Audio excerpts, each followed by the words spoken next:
The cover page of One Piece chapter 1126, Taking Responsibility, features Yamato enjoying some soba and curry. Lately, girls in the area have been going missing.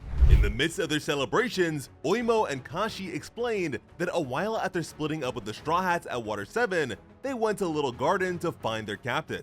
Luffy was stuffing his face while they spoke. He totally understood their curiosity since they were separated for 100 years. Apparently, when they showed up, the two giant captains were still fighting, even without weapons. Dory and Brogy just laughed. Their weapons broke, but fists would hardly be enough to keep stubborn guys like them down, which is quite the issue to have when you're supposed to be fighting to the death. So in the end, the two captains were convinced to return to Elbaf so they could stock up on new weapons. Nami was astonished. She wondered if that meant Dory and Brogy were still fighting, which the Big Opes confirmed with beaming smiles. Nami took a big swig of her drink and gave up on the fools. This really riled Usopp up as he wondered if she learned nothing back on Little Garden. Luffy cheered Usopp's rant on. Meanwhile, Sanji pointed out how strong the drinks were. One of the giants explained that it's called absinthe, the green fairy. He also warned them that there's a chance it'll make them hallucinate. Absinthe is actually a real drink that is extremely alcoholic. Over 100 years ago, it was banned in the United States and much of Europe. There were even claims that it can make a person hallucinate or go crazy. But those were just urban legends. From there, the Straw Hats and giant pirates continued to party, and Lilith looks like a proper Straw Hat already. Bonnie happily told her father that they finally managed to make it onto the open sea together. The gentle buccaneer smiled proudly. Bonnie was having a great time. The Straw Hats continue their journey to Elbaf. But just a month before, a certain incident occurred on Gartel Island in the New World. This is Shanks' territory, but Bartolomeo went and burned the banner of the red-haired pirates. After joining the Straw Hat Grand Fleet, we saw various cover stories of the Barto Club spreading the Luffy gospel. He tried to do the same here, but they were already sworn to Shanks, which is why the Barto Club burned it down in Luffy's name. We've been waiting over 7 years to see what comes from this, and now we finally have it. The red-haired pirates had a beaten Bartolomeo cuffed and on his knees in the town square as everyone watched.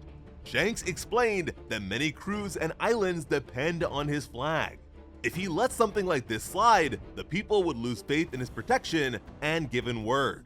It would endanger many of his allies and friends. The super rookie completely agreed. He begged to be forgiven for their foolish mistake. The islanders who first encountered him were watching. And to be fair, besides burning down the flag, Bart did beat one of them up and set fire to some of their buildings. Shanks didn't respond. Instead, Hongo stooped down and told the pirate to give a deadly poison to Luffy within the month. Bartolomeo was stunned. The poison was meant to cause terrible pain, as blood aggressively leaves a person's body until they die. They'd be willing to overlook this if Bartolomeo betrays Luffy. Instead, Luffy's biggest fan relieved the container with his teeth and drank the contents himself. His men cried out in dismay. They begged him to stop, but Bartolomeo didn't mind. Shanks and Ben Beckman were stone-faced. Crying, Bartolomeo exclaimed that Luffy never asked them to drink in his honor or take up his flag. So, he refused to involve his idol in his nonsense. He believed that his emperor's time was too precious to be wasted on someone like him. Being just another scrub that was crushed by a Yonko was fine by him. Even now, Eustace Kid cannot catch a break. If Bartolomeo had one regret, it would be that he wouldn't be able to see Luffy become the Pirate King. He cursed himself for throwing away the chance so easily. All he could do now was leave it up to the Barto Club to continue supporting the Straw Hats. Gambia couldn't stop crying. Bartolomeo accepted his fate, but nothing happened. He just burped. This was totally unexpected. But after that, the Barto Club decided to get as far away from Gartel Island as possible. They soon realized that the poison was a fake and wouldn't have actually hurt Luffy. Not to mention that Luffy has a fair bit of poison resistance at this point. Bartolomeo counted his lucky stars. He was so sure that an emperor would be ruthless, but it turns out that red hair is actually pretty soft. At the same time, Beckman asked Shanks what he was smiling about. Shanks finally let his emotions show as he admired how dedicated the young pirate is to Luffy. But just then, Yasopp asked his captain to kindly step out of the way. He raised his weapon while insisting that they still need to teach the fools a lesson about messing with what's theirs. He met a fan of his son and was not about to let that slide. So on that day, with a single shot from Yasopp, the Barto Club's pirate ship was destroyed. It is unknown if anyone on the ship managed to survive. The ship's figurehead was severed and on fire, both of which are things we've seen happen to the Going Merry. And that's a bit sad since their ship was shown to be sweating while trying to escape. The Green Fairy was mentioned earlier, but a Klabautermann may be considered a blue fairy. These ship-dwelling water spirits bring a vessel to life when it's been well loved and cared for. The Going Luffy Senpai was carefully made to encapsulate various aspects of the Barto Club's favorite pirates. A Luffy figurehead, Zoro and Sanji colored sails, antlers and a pink hat on the back for Chopper, orange trees for Nami, and even a bit of flair dedicated to the Going Merry. There is no doubt that this ship was well cared for and loved. Frankie explained that when something really bad happens to such a ship, Klabautermann runs around and warns everyone. Sometimes, he even saves sailors' lives. A ship's gratitude and capabilities in this regard are proportionate to how well they've been treated. If the love is great enough, then it can actually take on a human form and make repairs to some extent with a wooden mallet. Honestly, I'm pretty sure this is just a fun way to give the Barto Club a much-needed upgrade. Although it's charming, their ship is pretty outdated. It has Luffy's old look, Chopper's old hat, and is named after their old ship, the Going Merry. And like Usopp to the Merry, due to their extreme sentimentality, as long as the Going Luffy Senpai works, they would never abandon it. Now, they won't have much of a choice. Over on the pirate island Hachinosu, Blackbeard was scolding Pizarro for letting Kobe escape while he was gone. Teach was pissed. The world is more turbulent than ever. Poneglyphs aren't much of a secret anymore. He and the other Yonko would need to tear each other apart over them, which is a very exciting reality, and one that makes me really eager to see Luffy and Shanks meet again as great pirates. But it's not like the world government and Marines will just be sitting on their hands while all this goes down.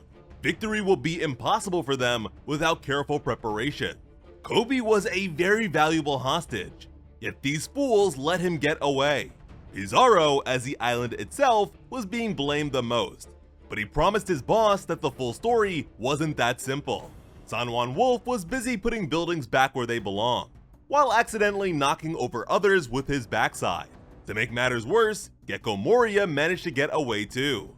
Just then, the many pirates on the island hauled out to their commodore. They raised their weapons in his honor.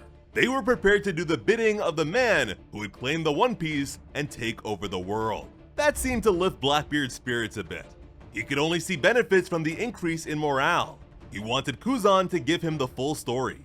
The former admiral let him know that they managed to capture Garp, which was one hell of a substitute. Pizarro began kissing up as he praised their leader for always finding a way to trade up. It's similar to how Blackbeard was originally after Luffy, but ended up with an even bigger fish at the time in the form of his brother Ace. Kuzan had to admit that he was actually trying to kill Garp, but the old man survived. Yeah, he's definitely doing his best to bury any suspicions that he's actually a double agent, but we know better. Blackbeard told him not to beat himself up, since there aren't many people who can take Garp down. To that, Kuzan also admitted that it was a team effort. Speaking of which, did you guys see how crazy the anime made all of that look? For Luffy, his grandpa being captured is set up to be like Marineford all over again. And this time, Blackbeard actually has something major to gain from Luffy's involvement since he's also a Yonko. But thankfully, Luffy will have his friends for a change. Either way, between this and the Barto stuff, the simultaneous disrespect from two emperors is something we know that Zoro will not let Luffy accept. Jesus Burgess was happy to see that luck seemed to be on their side. Blackbeard also brought up the fact that they managed to secure the three-eyed pudding. He told his subordinates to call Lafitte while he clutched onto Sanji's former fiancée.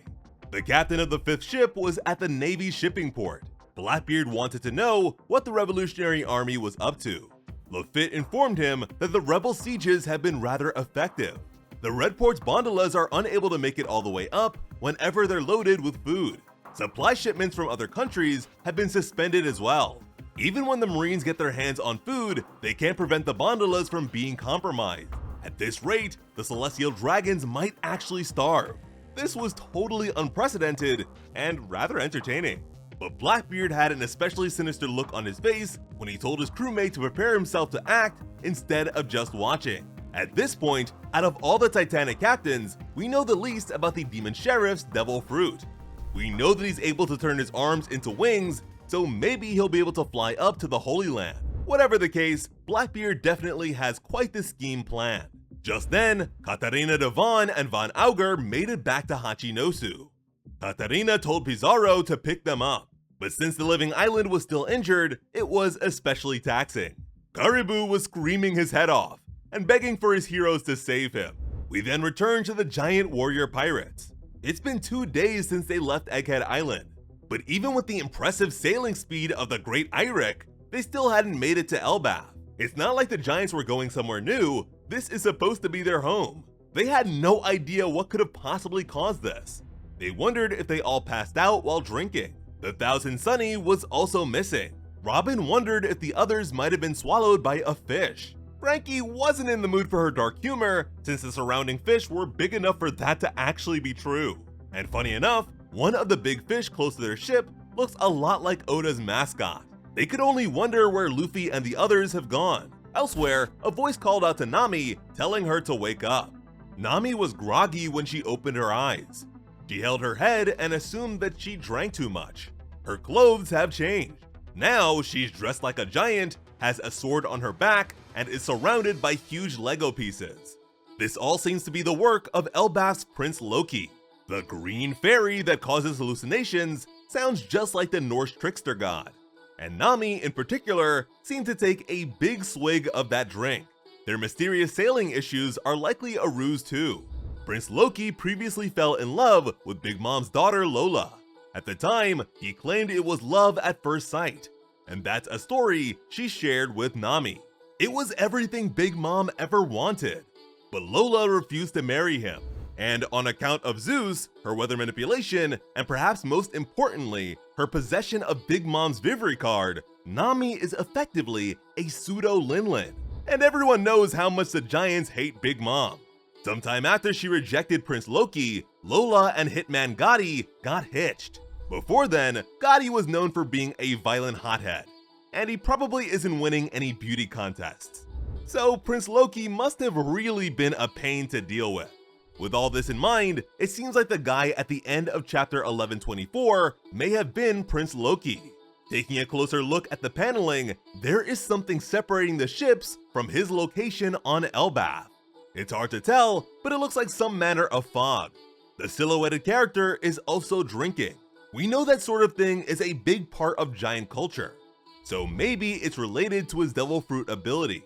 In regards to the Lego set that Nami is in the middle of, Oda seems to have teased this 13 years ago with the cover page of chapter 622. It's also interesting that Nami was taken in her sleep, and the name of chapter 76, where the Straw Hats fight for Nami against her oppressor Arlong, is Sleep. There's also a Lego chandelier above Nami's head, and when viewing it from the angle she's looking up from, it should look pretty similar to the sun iconography found in Kuma's old church, one that was indicative of 8 planets of equal size. But since the world government has come into power, 4 appear to have been removed to create their emblem. So, one way or another, the giants honor old tradition. The fact that Nami wound up in such a strange place in the same chapter that Bartolomeo drank from a tiny bottle seems to be a nod to Alice in Wonderland. The story Gulliver's Travels also features plenty of giants. In it, a member of the giant royal family even created a traveling box for Gulliver to live in since he was so small. Keeping Nami inside a box would be a way to keep her from escaping, while also punishing her on account of the Big Mom connection. There were plenty of Easter eggs and fun things to look forward to with this chapter, so hopefully you guys enjoyed it too. As always, I am Slice of Otaku. Thank you all so much for watching and have an awesome day. I love you.